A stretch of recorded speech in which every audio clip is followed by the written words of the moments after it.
आप देख रहे हैं देवास का अपना विश्वसनीय न्यूज चैनल राष्ट्रीय नवाचार।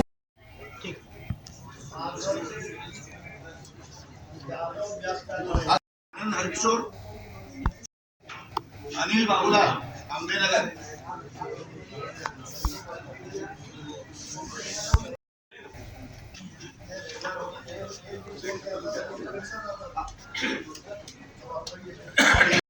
उनका इस स्थिति में गरीबी रेखा में नाम है।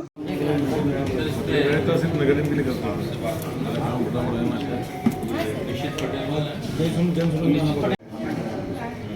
मेरा सही मुझे पत्रकार ने ओरिजिनल पत्रकार कौन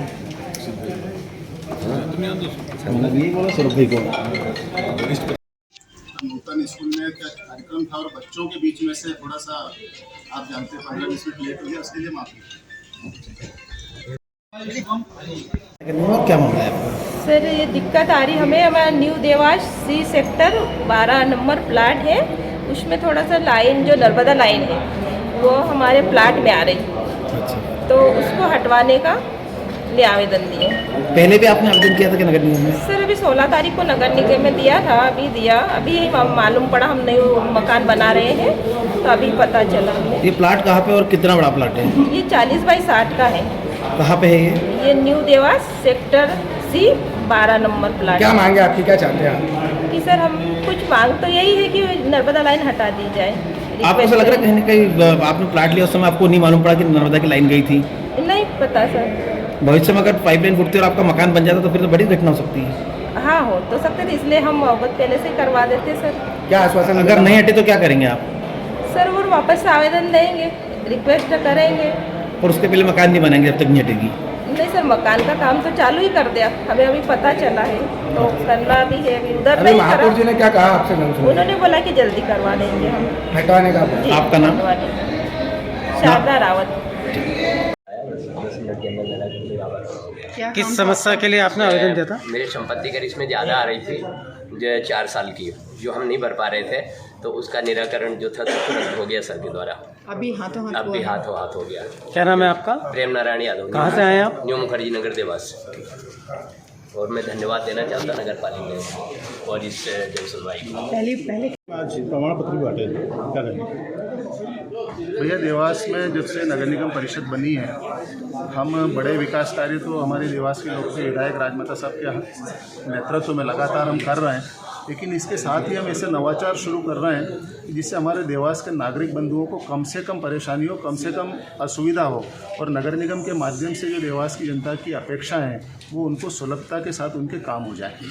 पूर्व में हमने देवास में महापौर हेल्पलाइन की शुरुआत करी थी, जिसकी मैं प्रत्येक माह मॉनिटरिंग करता हूँ। 18 से 20 फ़ोन लगाता हूँ महीने में एक बार, तो उसका रिजल्ट भी हमें संतोषजनक मिलता है। मतलब 20 फ़ोन में से 17 से 18 लोग बोलते हैं कि हमारी समस्या का निवारण हुआ है।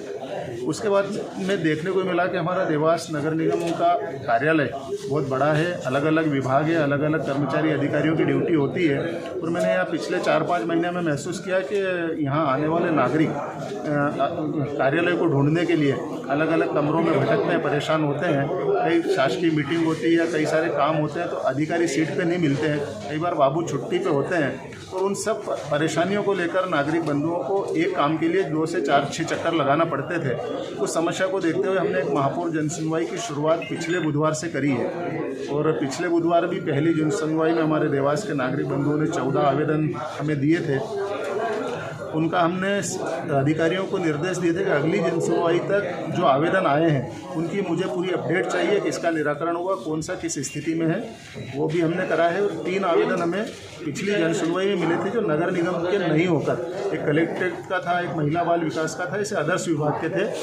उनको भी हमने समझाइश दी कि एक आवेदन आप संबंधित विभाग को करें, और जो आवेदन हमें दिया था उस आवेदन पर हमने महापौर का कवरिंग लेटर बनाकर संबंधित विभाग से आग्रह करा है कि इस प्रकार की शिकायत हमारे जनसुनवाई में आई थी तो इनकी मदद करें और इन समस्याओं का भी निराकरण करने का कष्ट करें। वैसे आपने प्रमाण पत्र भी बांटे हैं यहाँ पर? हाँ, दूसरा हमने आज जनसुनवाई के साथ ही जो नगर निगम के हितग्राही होते हैं और नगर निगम की योजनाओं के प्रमाण पत्र बनते हैं, तो वो भी हमने इसमें शुरू करा है कि एक ही जगह पर जितने प्रमाण पत्र सर्टिफिकेट तैयार होते हैं हम हमारे नागरिक बंधुओं को उपलब्ध कराएं, और बगैर परेशानी के उनको आसानी से उनके प्रमाण पत्र उनके हाथों में मिले।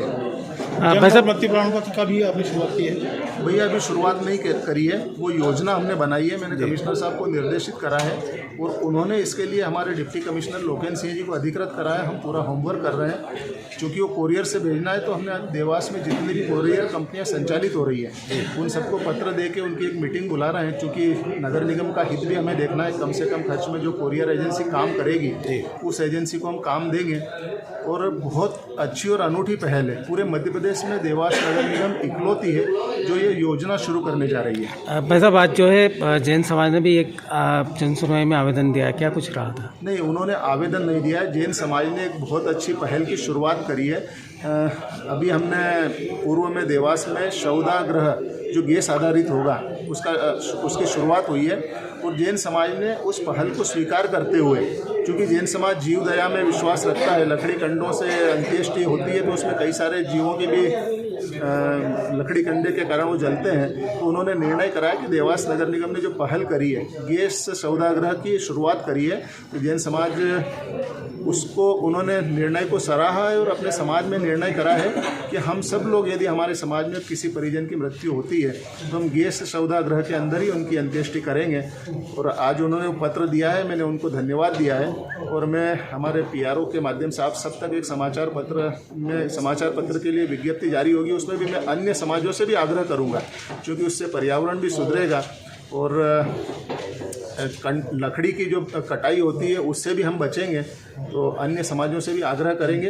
और मुझे जैन समाज के अध्यक्ष ने ही एक और सुझाव दिया है कि आपने जो शुल्क 1100 रुपये रखा है, एक वाकई नॉमिनल है, किंतु कई गरीब परिवारों के लिए इसे निःशुल्क करने की आवश्यकता है और उसके लिए वो समाज आगे आ रहा है। उन्होंने बोला है कि हम हमारे समाज से 10 नाम ऐसे दे देते हैं जो आर्थिक सहयोग करेंगे। मैंने उस पर उनका आग्रह किया, उनका साधुवाद दिया, उन्हें धन्यवाद दिया है और उन्हीं को निवेदन किया कि आप अन्य समाजों से भी आप भी बात करें, हम भी बात करें और काश ये पहल यदि शुरू होती है अन्य समाजजनों के सहयोग से तो उसके अंदर एक क्राइटेरिया तय करेंगे कि जो ज़रूरतमंद हो या जो 1100 रुपये पे नहीं कर सकते ऐसे लोग होंगे, तो हम समाजजनों के माध्यम से गैस सौदागृह को आने वाले समय में निःशुल्क करने का भी प्रयास करेंगे। कहीं ना कहीं आवेदकों ने कहा है कि समय से महापौर जी आ नहीं पाते जन सुनवाई में, कई आवेदकों को, लेकिन उसका कारण भी मैं आपके बीच में बता देना चाहता हूँ। हम लोग 10 बजे घर से निकल गए थे, लेकिन हमारा नूतन विद्यालय है स्टेशन रोड पर, वहाँ पे वार्षिक उत्सव का कार्यक्रम था। मैं 11:15 बजे से वहाँ से निकलने के लिए प्राचार्य महोदय को आग्रह कर रहा था, पर चूँकि छोटे छोटे बच्चों का कार्यक्रम था, उनकी सांस्कृतिक प्रस्तुतियाँ चल रही थी। प्राचार्य महोदय को तो मैंने 11:15 बजे निकल जाऊँगा आग्रह किया था, उन्होंने मुझे छुट्टी भी दे दी थी, पर नन्हे बच्चे, उनका आग्रह था कि सर हमारी एक प्रस्तुति देख कर जाएँ, और बच्चों का आग्रह मैं नहीं टाल सका। इसके लिए हम 20 मिनट विलम्ब से पहुँचे थे। उसके लिए मैंने जनसुनवाई शुरू होने के पहले यहाँ जितने भी उपस्थित थे सभी आवेदनकर्ता से, हितग्राहियों से और हमारे मीडिया के साथियों से जनसुनवाई शुरू करने के पहले मैंने हाथ जोड़कर माफ़ी मांगी है और भविष्य में प्रयास करेंगे हमारी जनसुनवाई समय पर प्रारंभ हो। आज दूसरी जनसुनवाई थी, लोगों का कैसा रिस्पांस मिल रहा है और किस तरह की शिकायतें आ रही हैं आपके पास? आप स्वयं यहाँ पर उपस्थित थे, मेरा काम हो गया।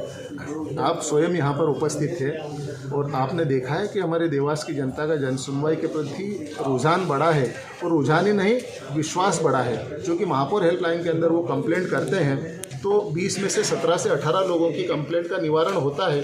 उसी विश्वास के साथ में इस जनसुनवाई में भी लोग आ रहे हैं और आके आवेदन दे रहे हैं और मैंने सख्त निर्देश दे रखे हैं अधिकारियों को कि ये जनसुनवाई औपचारिकता नहीं होना चाहिए। इसके अंदर जो आवेदन दे रहे हैं उन्हें रिजल्ट मिलना चाहिए और एक रिजल्ट आपके सामने भैया खड़े हैं, मैंने आवेदन दिया और मेरी समस्या का